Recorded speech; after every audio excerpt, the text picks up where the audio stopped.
¿Quién escribió la carta a los hebreos? Y si saben, yo sé, no voy a debatir eso ahorita de aquí, pero ¿saben por qué es muy común que no se atribuya a Pablo? Porque vivimos en una era posmoderna. Sin embargo, si nosotros vamos a los antiguos, la mayoría de los antiguos dicen que fue Pablo. Y aunque hay antiguos que niegan que haya sido Pablo, sin embargo, hermanos, recordemos que decir que fue Pablo nos coloca en una gran parte de la tradición cristiana. Así que no debo tener temor. Si alguien dice, hermano, yo no creo que fue Pablo, bueno, es asunto tuyo. Eso parece más escéptico que creyente, ¿sí me explico?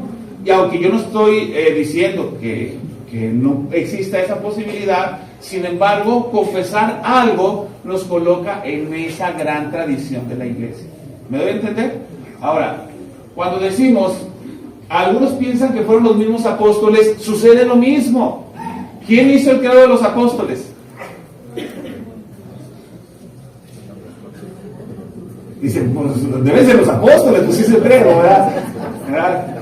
Lo que pasa, hermanos, es que conforme fue avanzando el tiempo, hay personas que pudieron concluir en que a lo mejor los apóstoles no fueron. Sin embargo, la tradición de la iglesia dice, es que fueron los apóstoles. ¿En qué sentido? No en que ellos literalmente hayan hecho puño y letra de cada una de las oraciones. La tradición dice que el credo de los apóstoles está dividido en 12 sentencias y que cada apóstol dijo una. ¿Me doy a entender? Entonces, aunque eso haya sido así, que es muy improbable, sin embargo, la tradición o simplemente la confianza de decir que es un credo de los apóstoles es que la enseñanza que viene de ese credo de alguna manera tenía el peso autoritativo de los apóstoles. De tal manera que era lo que los apóstoles habían enseñado. A lo mejor lo dijo Timoteo, a lo mejor lo escribió Marcos o quien haya sido, pero tenía la autoridad apostólica. Ahora, a veces esa tradición pudo haber sido pasada de forma oral. La fecha se registra en los primeros bocetos del credo, incluso desde el siglo II. Y recuerden que les había dicho que el credo era recitado en el bautismo. Les voy a poner un ejemplo. ¿Tienes el credo ahí, no? Creo que ahí mismo más adelante. Nada más para ilustrar. Fíjense, hermanos, cuando alguien en la antigüedad era bautizado, le hacían la misma pregunta de Mateo 16. ¿Quién dices que es Cristo? Por decirlo así. Y recuerden que la forma de contestar que Cristo es el Hijo de Dios, como contesta Pedro en Mateo 16, implica una fórmula trinitaria. ¿Sí están acá? ¿Sí? Implica una fórmula trinitaria. ¿Cuál es? ¿Sí están aquí o no? Padre, confesar que Cristo es el Hijo de Dios, estoy confesando al Padre, al Hijo y al Espíritu Santo. Ahora, vean que el credo tiene una composición trinitaria, ¿sí? Entonces, era muy común que en la antigua, en la antigua iglesia, en la iglesia primitiva, cuando le preguntaban al que iba a ser bautizado, ¿crees en Dios? Y él decía, creo en Dios Padre Todopoderoso, Creador del cielo y de la tierra. Y luego le decían, ¿crees en Jesucristo? Y él decía, creo en Jesucristo, su unigénito Hijo, nuestro Señor, quien fue concebido por obra y gracia del Espíritu. O sea, todo eso confesaba. Y luego le decían, ¿crees en el Espíritu Santo? Sí, creo en el Espíritu Santo, la Santa Iglesia Universal o Católica, la comunión de los santos, el perdón de pecados, la resurrección de los muertos y la vida eterna. Amén. Y ahora sí te bautizo en el nombre del Padre, del Hijo y del Espíritu Santo, y lo bautizaban y órale. Un creyente profesante, nuevo, confesando la verdad del Evangelio. Eso es lo que sucedía en la iglesia primitiva. Entonces, esta fórmula trinitaria se vuelve, hermanos, se vuelve el fundamento de las enseñanzas bíblicas. Es algo que pasó de forma natural en la iglesia, orgánica. Fue creciendo el entendimiento de quién es Dios Padre, Dios Hijo y Dios Espíritu Santo. Pero incluso, si ustedes notan en este mismo credo, hay un énfasis en lo que se confiesa. ¿En cuál de las tres personas de la Trinidad? En el Hijo, en Cristo ¿sí? Y así es como va creciendo, desarrollándose la fe o la confesión cristiana. Ahora, dice Philip Schaff, el credo de los apóstoles, respecto al credo de los apóstoles.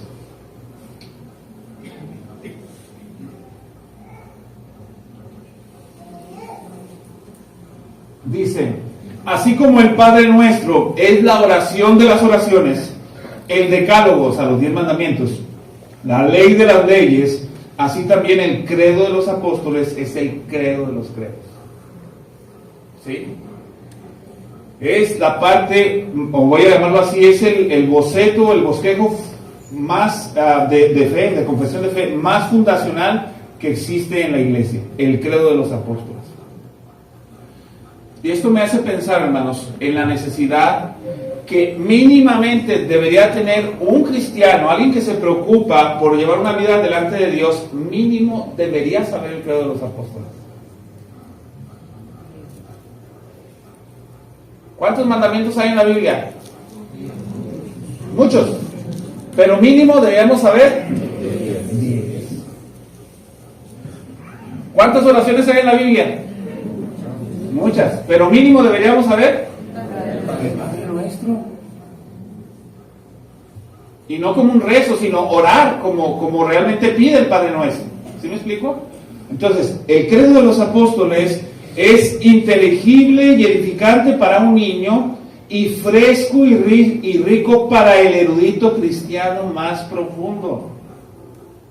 De tal manera, hermanos, que no importa en qué condición te encuentres tú, hablando de términos de crecimiento espiritual, si eres un recién convertido o si tienes muchos años en el Evangelio, el credo de los apóstoles te ofrece una experiencia rica, afable, fresca de espiritualidad cristiana. Obviamente, los vecinos, ¿verdad?, los romanos, han colaborado para perderle el gusto al credo de los apóstoles, porque ellos siempre lo vieron como una cuestión meramente religiosa o litúrgica y no haciendo conciencia en las personas acerca de su valor.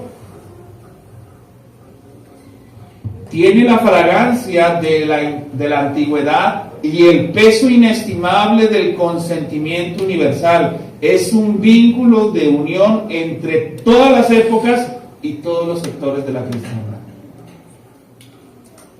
Usted se topa a una persona fuera de aquí que es un cristiano, y estoy hablando de un cristiano serio, de alguna manera, aún incluso cuando a veces no conocen tanto el credo apostólico, pero pueden confesar las verdades del credo apostólico. Porque un cristiano está, voy a llamarlo así, como que está en su naturaleza orgánica de cristiandad.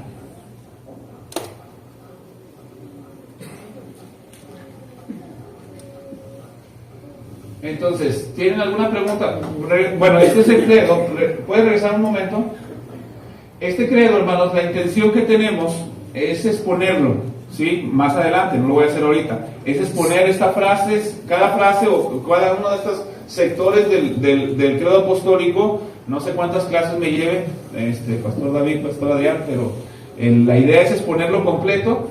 Y sé que aquí dentro del credo apostólico a veces se generan algunas dudas. Por ejemplo, nada más lo voy a mencionar. Por ejemplo, el descenso de los infiernos, aquí está, descendió a los infiernos, es una frase muy polémica, y está la otra donde dice la Santa Iglesia Católica, pero rápidamente tienen una explicación muy sencilla: cristiana, ortodoxa, protestante, bautista particular. ¿Está bien? O sea, no hay problema con esas posiciones. No nos estamos haciendo católicos romanos, no tenga miedo, no le vamos a pedir que se persigne ni que nos besen la mano ahí en la puerta, ¿sí?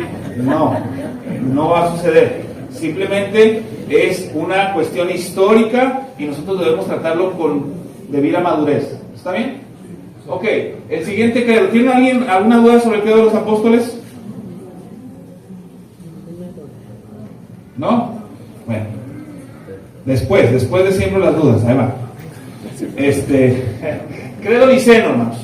El credo niceno es el segundo credo más importante y estamos en el concilio de Nicea, en el 325, el credo niceno se elaboró por más de 200 obispos, y en ella, en ese credo, es condenada, no sé por qué eso es condenada, la enseñanza de Arrio es condenada y se establece como credo de la iglesia, de tal manera que el credo niceno aparece como un credo para resistir a la enseñanza errada, errónea.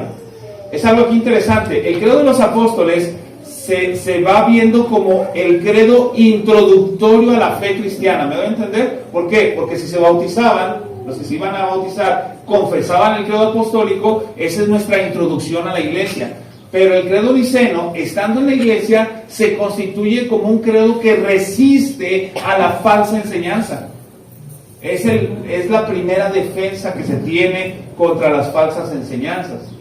Ahora, esto no quiere decir, hermanos, que no había otras cosas que estaban poniendo en peligro a la iglesia cristiana. Sí, había muchas otras cosas que estaban poniendo en peligro a la iglesia cristiana. Pero la cosa más importante que tenía que defenderse era esta. ¿Sí?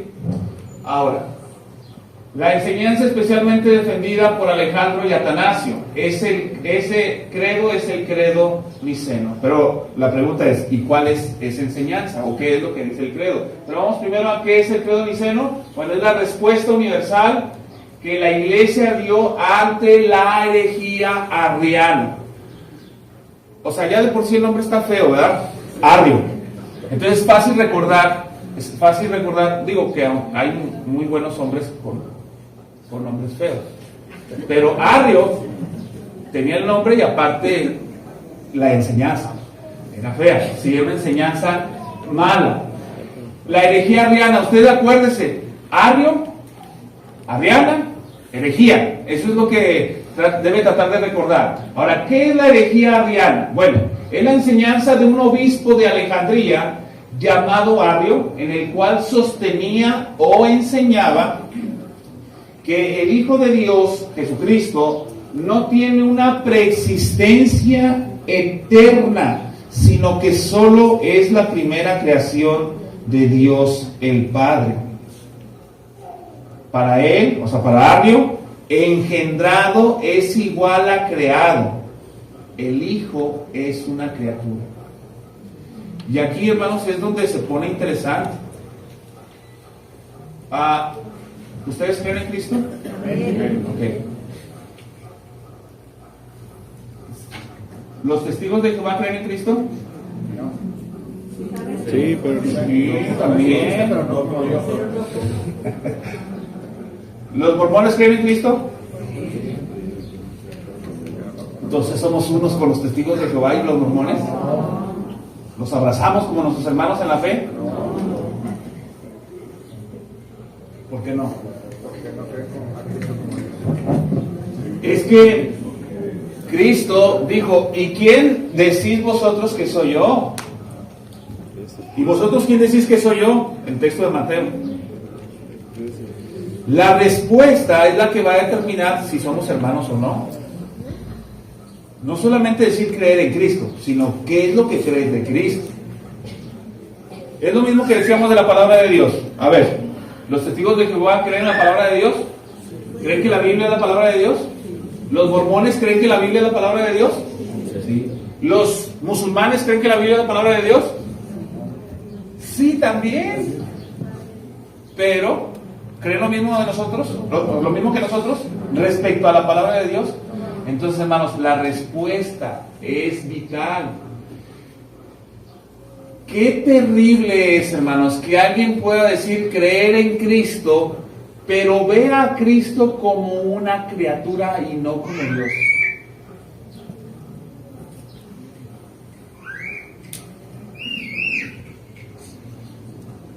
Mis hermanos, si una persona cree en Cristo, dice que es hijo de Dios, pero cree que Cristo no es Dios, esa persona está engañada, esa persona se está yendo al infierno. Porque ¿cómo va a poner su confianza en una criatura? ¿Cómo se llama eso? Idolatría. ¿Recuerdan cuando Juan quiso adorar al ángel que le estaba dando las visiones? que le estaba explicando? ¿Qué le dijo el ángel? Ahora levántate porque yo soy un consiervo. Y cuando Cristo estaba siendo adorado por los apóstoles, ¿qué les dijo Cristo? No me adoren. Él recibió la alabanza, la adoración. Así que, hermanos, esto es vital, esto es entender las Escrituras.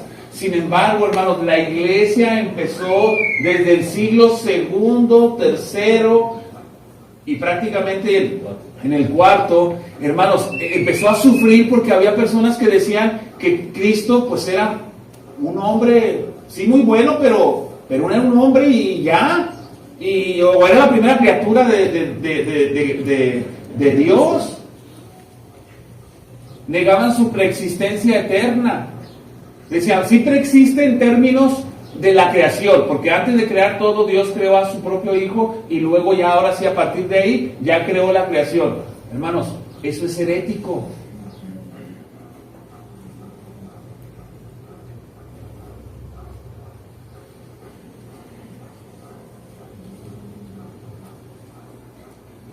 Entonces, imagínense que, bueno, se dice en la tradición que las personas trataban de hablar con Arrio y decían, a ver, oye, pero ve lo que dice la Biblia. Y dice, no, es que yo creo lo que dice la Biblia, lo que dice Pablo, lo que dice Pedro. Y Arrio creía todo lo que decían ellos. Pero sin embargo, él seguía enseñando acerca de que Cristo era una criatura. Y vamos a decirlo así, no lo podían prender, se escabullía. Y él, mientras estaba citando los textos bíblicos, retorciéndolos, no podían definir que él era un hereje. ¿Y saben qué elaboraron? El credo niceno. Y ahorita vamos a ver unas frases rápidas aquí. Dice el credo niceno: creemos en un solo Dios. Vea cómo empieza a añadir algunas palabras que no están en el credo apostólico. ¿Sí se da cuenta o no? ¿Sí? Creemos en un solo Dios, Padre Todopoderoso, Creador del cielo y la tierra, de todo lo visible y lo invisible. Todas esas frases tienen una razón de ser, ¿me deben entender? O sea, ellos lo ponen porque querían ampliar ciertas cosas para evitar que los herejes pudieran mezclarse entre los verdaderos creyentes, entre los verdaderos pastores. Dice, creemos en un solo Señor, Jesucristo, Hijo único de Dios. Ahí todo va bien, ¿ah? Sí, igual que el credo de los apóstoles, pero vean cómo ahí. Nacido del Padre antes de todos los siglos, Dios de Dios, luz de luz, Dios verdadero de Dios verdadero, engendrado, ahí hace la distinción, no creado, de la misma naturaleza del Padre. Hermanos, esto es tremendo. ¿Por qué? Porque decían, algunos herejes decían, Cristo es de una naturaleza similar a la del Padre, o de una naturaleza inferior a la del Padre, o a lo mejor es igual en categoría, pero es distinta a la del Padre. Todo eso, hermanos, es hereje. Y el credo niceno decía, no, de la misma naturaleza del Padre, por quien todo fue hecho, ¿sí? Que por nosotros y por nuestra salvación bajó del cielo por obra del Espíritu Santo, se encarnó de María, la Virgen, y se hizo hombre. Por nuestra causa fue crucificado. Si se fijan cómo ya empieza otra vez el credo de los apóstoles a verse en el credo niceno. Y dice, padeció y fue sepultado. Una cosa interesante es que la frase descendió a los infiernos es omitida. Luego vemos por qué. Dice, resucitó al tercer día, según las Escrituras, subió al cielo y está sentado a la derecha del Padre. De nuevo vendrá con gloria para juzgar a vivos y a muertos, y su reino no tendrá fin. Creemos en el Espíritu Santo, Señor y dador de vida, y ahí también vean cómo al Espíritu Santo se le dan unos títulos que no se le habían dado en el credo apostólico. Señor y dador de vida, que procede del Padre y del Hijo, que con el Padre y el Hijo recibe una misma adoración y gloria y que habló por los profetas. Creemos en la Iglesia que es una, santa, universal y apostólica, y reconocemos un solo bautismo para el perdón de pecados, esperamos la resurrección de los muertos y la vida del mundo futuro. Y ahí está el credo niceno. Entonces esto, hermanos, vamos a verlo así como en pisos, ¿no? El primer piso es el credo de los apóstoles y luego después está el credo niceno. De lo que hemos leído, ¿tienen alguna pregunta?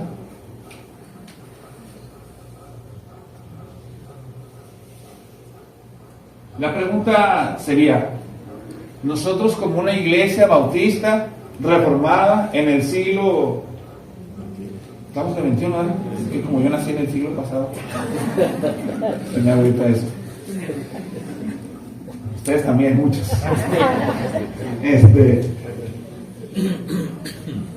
¿Deberíamos confesar estas verdades? ¿O las dejamos? Eso no importa. ¿Será importante para nosotros esto o no? De hecho, hermanos, la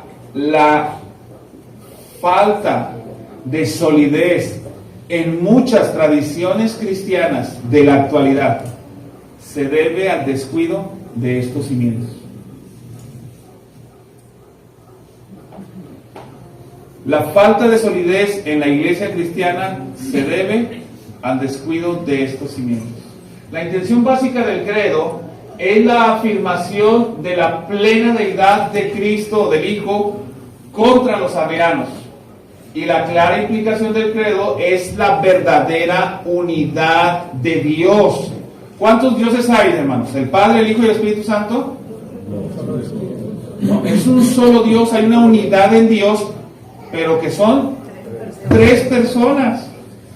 También es la afirmación de que Dios es una sola sustancia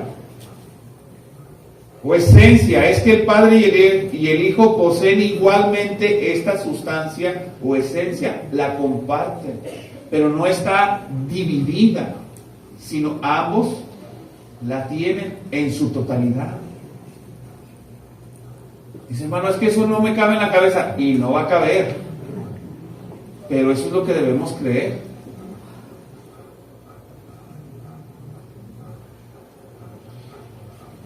Rápidamente. Bueno, ok. Tenemos credo de los apóstoles, credo niceno, credo de Calcedonia. Este credo está fechado en el 451. Vean, hermanos, ya pasaron más de 120 años. ¿Sí?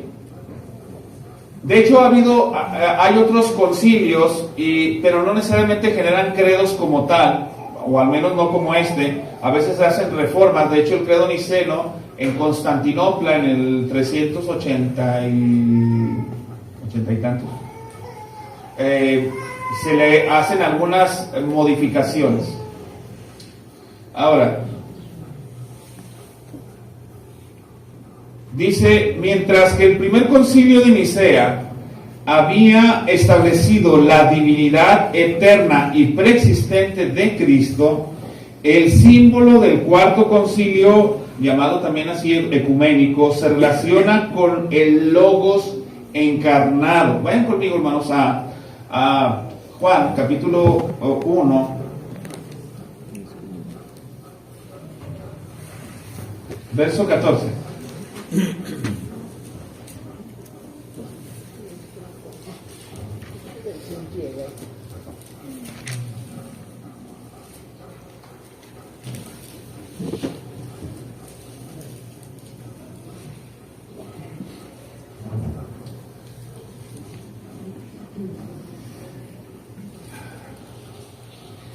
Y aquel verbo fue hecho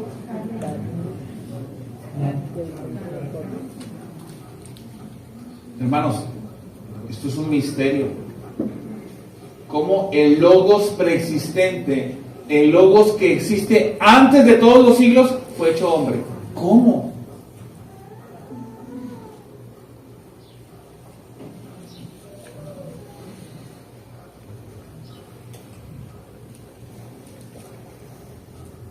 Así que el credo de Calcedonia se ocupó de precisar la condición de Cristo, de señalar cuál era la condición de Cristo en su etapa terrenal, en términos de el Logos encarnado, tal como caminó sobre la tierra y se sentó así a la diestra del Padre. Por ejemplo, hermanos, ¿quién está en la gloria sentado a la diestra del Padre?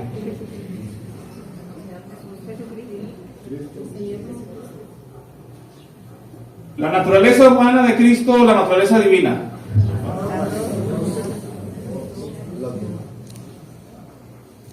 ¿Puede la humanidad estar a la diestra de Dios gobernando el universo?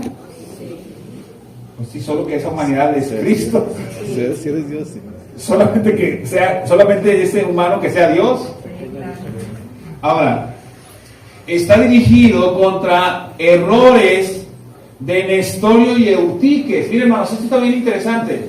Les digo que los nombres, yo no se los puse, hermanos. No crean que yo estoy haciéndole bullying a pastores antiguos.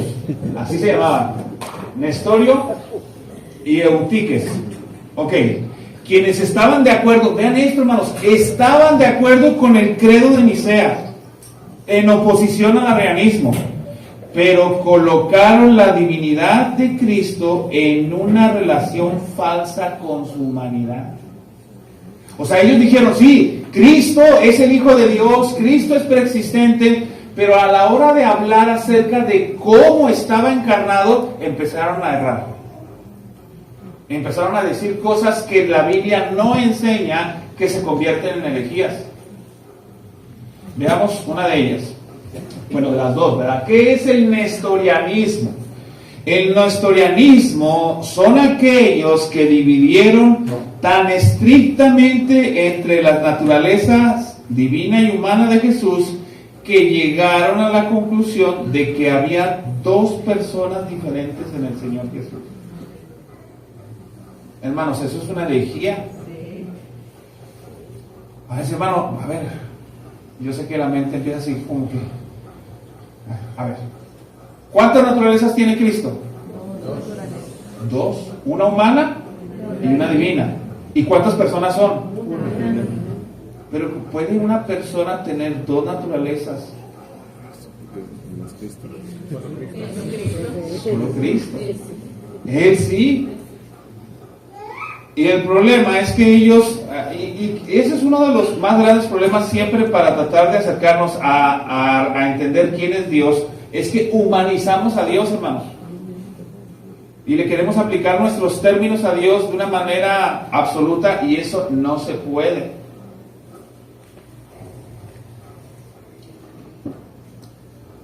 Entonces, el nestorianismo aludía a que la forma de concluir de que Cristo sí es eterno, preexistente, pero que en realidad viene y ocupa a un hombre para poder ser el Cristo, de tal manera que había dos personas en Cristo. Hermanos, eso es herejía. Es una sola persona, es el Verbo hecho carne.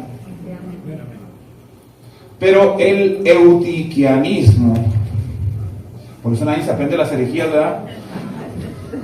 Pero a veces las podemos creer y no nos damos cuenta, ¿verdad? Bueno, el eutiquianismo, según esta doctrina, es la naturaleza humana de Cristo, y este es otro error. Fue absorbida en la encarnación del Verbo de Dios.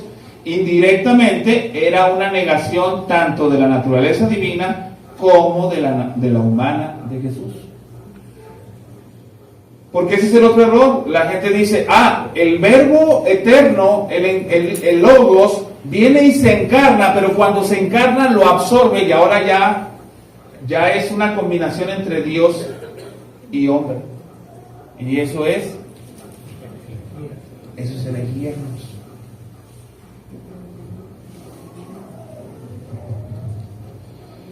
Veamos el credo de Calcedonia.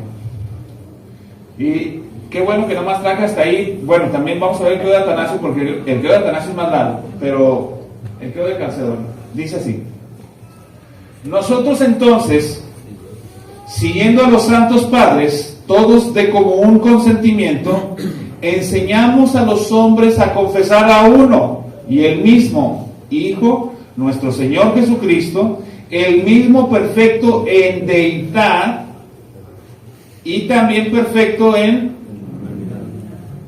Hermanos, esto es fundamental, porque la deidad no se convirtió en hombre dejando de ser Dios y ahora siendo hombre, o la humanidad no se convirtió en divino dejando de ser hombre para ser Dios, sino que ambas naturalezas son unidas en una sola persona.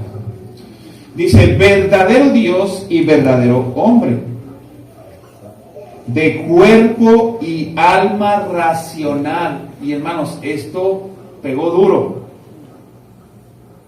porque Cristo tiene todos los elementos de un hombre en su constitución humana.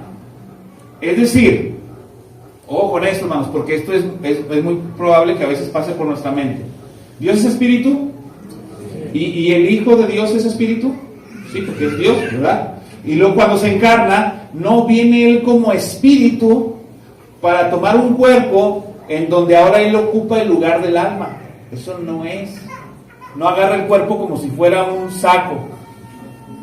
No agarra el cuerpo como si fuera un robot y ahora viene Él y le pone vida. No, un alma y cuerpo, o un cuerpo y un alma racional,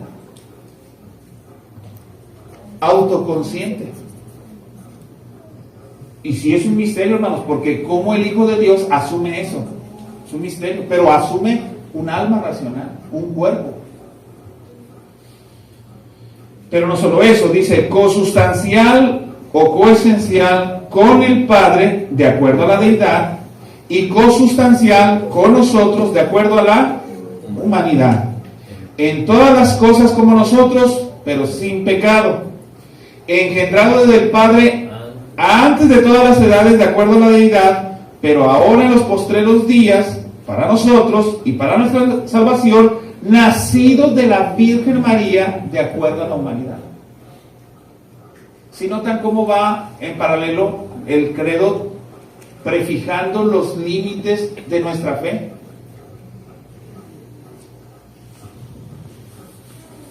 Sigue diciendo, uno y el mismo Cristo, Hijo, Señor, unigénito, para ser reconocido en dos naturalezas. Y aquí sigue diciendo, hermanos, esto es también muy importante, inconfundibles, incambiables, indivisibles, inseparables. De hecho, me pasó algo interesante hace tiempo que quise enseñar con los niños. Yo soy dado a hacer dibujos, hermanos. Con los muchachos de secundaria o con los niños de primaria hago dibujos. Me gusta dibujar. Dibujo feo, con ganas, pero me gusta dibujar. Entonces, me di cuenta, hermanos, que queriendo yo hacer una ilustración de cómo estaban las dos naturalezas, no pude dibujar nada. No pude dibujar nada, porque no hay manera de explicarlo así. Les voy a poner un ejemplo. No está el pizarrón aquí, pero si dibujamos un círculo y decimos esa es su naturaleza humana, y luego dibujamos otro círculo dentro de ese círculo, ¿qué es la naturaleza divina? ¿Estaríamos reflejando la unidad de estas dos naturalezas? No. Si la ponemos mitad del círculo y mitad del círculo, tampoco. Como lo pongamos, como lo intentamos dibujar, no se puede.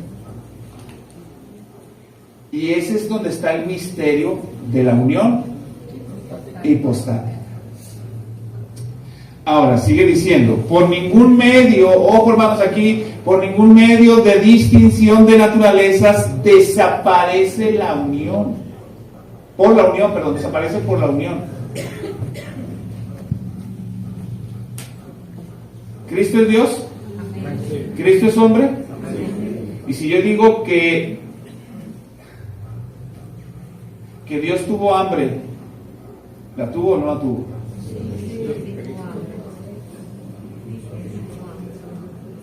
Ay, hermanos, ahí sí llaman. Si decimos que Dios durmió,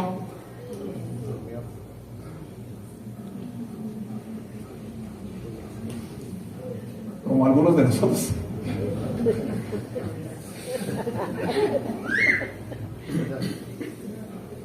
Si decimos que Dios se cansó, siempre y cuando nos estemos refiriendo al Hijo. Pero ¿es cierto o es falso? De hecho, hermanos, cuando nosotros decimos, por ejemplo, el canto que Dios con su sangre, o que Dios murió, ¿Dios puede morir?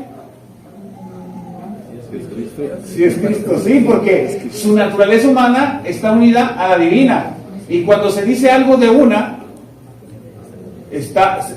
cuando se dice algo de una, indirectamente se está refiriendo a la otra, pero no porque suceda en la otra, sino porque son uno, están unidos. Entonces, hermanos, eso se vuelve trascendental. Hermano, ¿vas a hacer una pregunta difícil para no contestarla? No te creas. Adelante, hermano Edgar. Entonces, ¿es correcto decir que María es la madre de Dios, hermano? Pero ¿para qué sacas eso hoy? Es que sí es algo, pero para después. Hasta que vamos a... No, es que es en este. De hecho, no está colocado. ¿Pueden volver al anterior? Ay,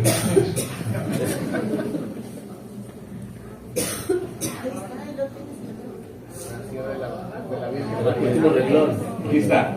Nacido de la Teotocos. Sí, nacido de la Teotocos, la Virgen María.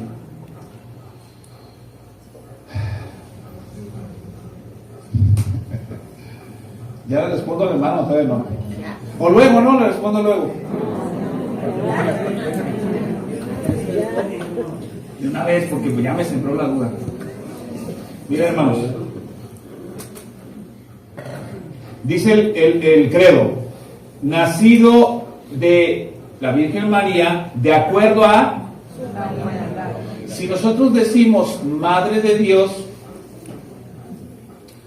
y nos estamos refiriendo a Cristo, que es Dios y hombre, evidentemente tenemos que decir que sí es Madre de Dios. Hermano, pero es que Dios no tiene principio. Es correcto, pero no es Madre de Dios esencialmente en términos de la divinidad o de la deidad como un solo ser, sino es madre de aquel hombre que en el mundo fue llamado Dios, Cristo, que es Dios. Entonces, ¿es madre de Dios? Ahora, el problema, hermanos, y para hablar un poquito de este credo, particularmente en Occidente, y aunque no lo vamos a ver ahorita, pero las corrupciones que empezó a haber en el mundo, en la iglesia, perdón, por causa del mundo que se empezó a introducir todavía más, ciertamente ese credo fue malinterpretado con el tiempo, porque después hicieron un concilio para decir que María debía de ser adorada, y es ahí donde cayó Roma. ¿Me doy a entender? Pero el problema no está en el credo de Calcedonia. El problema está en que ahorita, como el hermano, es que no expliquemos a qué se refiere. Así que decir que María es madre de Dios es entender que Cristo, hijo de María, es Dios. No decir que Dios tiene un principio y que tiene una mamá. ¿Me debe entender? Eso es lo que dice el credo. Y si nosotros nos salimos del credo, ¿qué es eso? ¿Se quiere salir del credo? No se crean, que estaba levantando la mano. Adelante. Hermano, nada más el significado etimológico de tocos. Teotocos. Tocos es parto. Ok. O sea, la que parió a Dios, no exactamente. Bueno, de que Otra vez, vuélvelo, sí, por favor. El significado griego de la palabra tocos es parto, nada más. Entonces, teotocos es que parió a Dios. Exacto. No exactamente que proceda o que sea madre. María fue el instrumento que Dios usó para parir al Hijo de Dios en la tierra. Entonces no estamos diciendo algo, no estamos deificando, esa es la palabra, no estamos divinizando a María aquí. El credo nunca tuvo esa intención. divinizar a María. ¿Está claro? ¿María es divina? No. ¿Es santa? Sí. Sí. Sí. A ver si me meto un problema. ¿El nacimiento de Cristo en María fue inmaculado? Sí. Y empiezan acá todas las regresiones romanas. Hermano, ¿qué está haciendo? Hermanos, Cristo nació inmaculadamente en el vientre de María, sin pecado. No, a ver, tú dime. Pero a veces quiere salir del credo, ¿no? Adelante, pastor. Creo que una manera sintetizada es tener en cuenta que María no es de sustancia divina, ni es de sustancia divina o de esencia divina, y mucho menos podría impartir una sustancia de la que ella no es poseedora. Es un aspecto clave en el tema del entendimiento. En cambio, si es de sustancia o esencia humana, y esa esencia o sustancia sí fue compartida con Cristo. Exacto. Amén. ¿Sí, hermanos? Tema difícil, ¿verdad? Gracias, hermano Edgar. Ok, seguimos. Dice, por ningún medio de distinción de naturalezas desaparece por la unión, más bien es preservada la propiedad de cada naturaleza y concurrentes en una persona y una sustancia, no partida ni dividida en dos personas, sino uno y el mismo Hijo y unigénito, Dios, la palabra, el Señor Jesucristo, como los profetas desde el principio lo han declarado con respecto a Él, y como el Señor Jesucristo mismo nos lo ha enseñado, y el credo, vean aquí otra vez el credo de Calcedonia, haciendo referencia al credo niceno y al credo de los apóstoles. Dice, los santos padres que nos ha sido dado.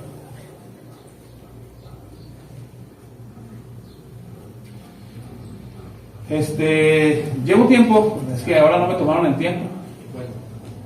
50. Qué malos. Ok. Sigue diciendo. Entonces ya no me importa, ¿verdad? Ok. Credo de Calcedonia. El énfasis, una sola persona es el Hijo de Dios.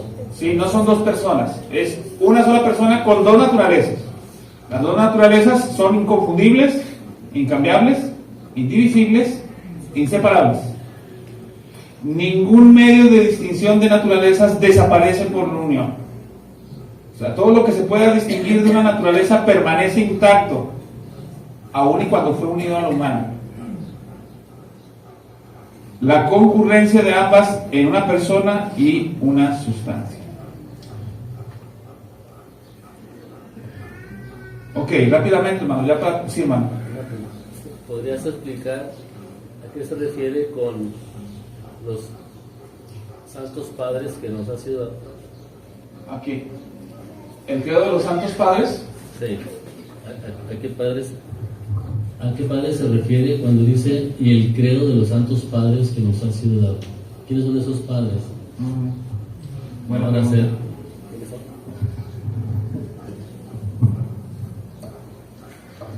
Bueno,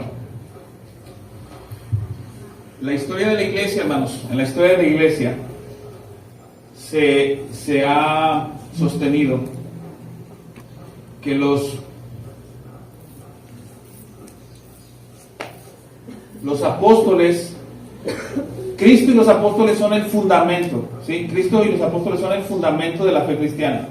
Y siempre digo Cristo y los apóstoles porque no es Cristo sin sus apóstoles y tampoco son los apóstoles sin Cristo, siempre ambos, ¿sí? Después de ellos viene a lo que se conoce como el abismo, y voy a hablar del abismo en la forma de promover la verdad, hablando en forma escritural. Cuando los apóstoles mueren, la iglesia del primer siglo, pues prácticamente dice, pues todo lo recibimos de los apóstoles. Es más, es muy probable que las escrituras, aunque ya estaban escritas en el Nuevo Testamento, no eran tan ocupadas porque los ministros de las iglesias eran los apóstoles. ¿Me va a entender? pero muriendo los apóstoles se hizo un gran hueco, de tal manera que a partir de ahí vienen los padres apostólicos, después los padres apologistas, y luego todos ellos son padres antinicenos, ¿verdad? Y los padres, prácticamente los del siglo segundo, perdón, hasta el siglo cuarto, se le conoce como los padres de la iglesia, ¿sí? Entonces, los santos padres es aquellos que estuvieron involucrados en la elaboración de los credos. Ahora, estos santos padres, o esta unión con los santos padres, no es una deificación o no es una, ¿cómo se llama?, beatificación de los santos, o sea, de los creyentes, ¿sí?, de los padres, sino se les dice así porque son los primeros que están dando origen a la iglesia, no en términos de incluso de vida espiritual, como si ellos los hubieran parido, los hubieran evangelizado, sino porque son los que sostienen los fundamentos de la fe cristiana. Por eso les decía que está conectado con los credos anteriores, porque ellos no se están esforzando por decir una cosa distinta a los credos, sino se conectan a los credos y lo que hacen es una descripción más elaborada, pero siguen creyendo lo mismo. Entonces, para cuando fue hecho el credo de Calcedonia, 451, sí, prácticamente toda la era de los padres apostólicos ya había transcurrido. Entonces ellos no quisieron deslindarse de la era apostólica, de los padres apostólicos, de los padres apostólicos, apologistas, etcétera, ¿sí? Sino que ellos dijeron, estamos unidos a todos ellos. Esos serían los santos padres. Y son padres de la iglesia, ¿verdad? No son padres sacerdotes. O sea, sacerdotes como los conocemos de la iglesia romana. ¿Sí? Son padres, eran ministros de iglesias, o incluso como el gobierno episcopal se empezó a desarrollar como en el siglo segundo, tercero, a ver si alguien me ayuda con eso, creo que es Ignacio de Antioquía, él desarrolló el gobierno episcopal, entonces sí había una pirámide de obispos, o sea, obispos de primer rango, obispos de segundo y de tercero, ¿sí? Pero eso ya es otro tema, ¿no? Es cómo se corrompió el gobierno de la iglesia en los primeros siglos. ¿Se me hace que ya lo paramos aquí o qué? ¿Cuánto llevo? Bueno, quedó el credo de Atanasio. De hecho, no tengo mucho que decir del credo de Atanasio. No se crean, sí tengo mucho. Bueno, rápidamente nada más en la primera parte bueno, aquí el origen resalta muchas obras, su origen. Resalta que muchas obras de autores desconocidos llegaron a tener mucho peso en la iglesia. El credo de Atanasio no lo hizo Atanasio, o al menos no se cree que haya sido directamente de él, sino que se le constituyó como el credo de Atanasio, y sin embargo eso generó un peso en la iglesia y fue recibido como de Atanasio. Al nombrar este credo como de Atanasio fue prácticamente recibido como tal, y parece que ataca las herejías del siglo V. Se cree que fue elaborado entre el siglo VI, por ahí, y fue ya, por ejemplo, ahí en el siglo IX se le atribuye a Atanasio, y desde el siglo XI aparece en la iglesia de Occidente. Dale por favor, más adelante, ya para terminar con esto. La influencia de este credo viene principalmente de Atanasio, de Agustín, la influencia de este credo viene de Atanasio y principalmente de Agustín, y hablando de la forma en que se elaboró sin contradecir a Atanasio, y del credo de Calcedonia, del que acabamos de ver. Al parecer también fue arreglado o estaba arreglado musicalmente. El decano Stanley lo llama un canto triunfante de la fe ortodoxa, ¿sí? Y se expone la doctrina de la Trinidad más detallada, y es la doctrina agustiniana, es decir, que se toma lo que dijo Agustín para precisar un poco más la doctrina de la Trinidad, y también se expone la doctrina ortodoxa de la persona de Cristo y su encarnación. Y si se fijan, hermanos, prácticamente estos credos nada más se ocupan de esas dos doctrinas: doctrina de la Trinidad y la doctrina de Cristo. Esos son los fundamentos de la fe cristiana. Esos son los credos universales. Muy bien. ¿Está claro, hermanos? Dios mediante, vamos a tener una exposición del credo de los apóstoles. Que el Señor nos ayude. Oremos, hermanos. Señor, te damos gracias en esta mañana que nos has concedido tiempo de enseñanza. Queremos encomendarnos a ti, Señor, y que todo lo que aprendamos lo podamos poner a la luz de tu palabra. Y, Señor, que sea tu Espíritu el que confirme las verdades que han sido sostenidas y proclamadas por tu iglesia a lo largo de los siglos. Gracias por reconocer y volver a poder apreciar las maravillas de lo que has hecho en tu iglesia y cómo tu iglesia ha confesado tu verdad. Te alabamos, Padre, y te bendecimos en el nombre de Cristo Jesús. Amén. Tenemos un break, hermanos, y volvemos en unos 25 minutos o 20 minutos.